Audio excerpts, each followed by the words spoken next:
So the Apostle Paul, he was actually he persecuted Christians. And there's no indication that Paul ever met Jesus when Jesus was on the earth.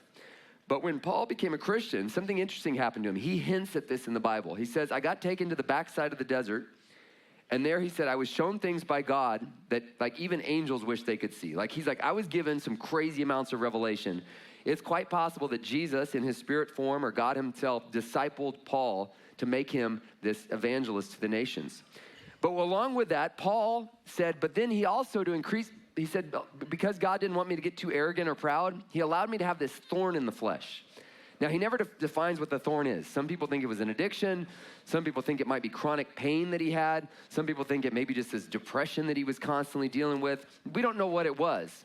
But he said, I had this thorn in my flesh. And so he calls out to God and he says, God, 3 times I pleaded with the Lord about this thorn in my flesh, that it would leave me. He said, God, take this pain away, this thing that's constantly just limiting me and holding me back and making me feel weak, take it away from me. But he said to me, my grace is sufficient for you, for my power is made perfect in weakness. Therefore, Paul says, I will boast all the more gladly of my weaknesses, so that the power of Christ may rest upon me. For the sake of Christ, then, I am content with weakness, insults, hardships, persecutions, and calamities. For when I'm weak, then I'm strong. Amen. That's the weird thing about this faith we believe. And to be honest, I don't like it.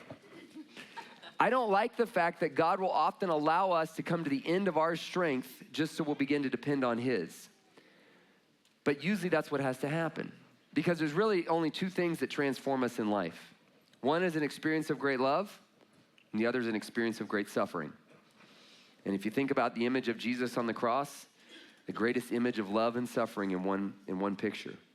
We grow through great love and great suffering, and more often than not, for most of us, it's great suffering that wakes us up.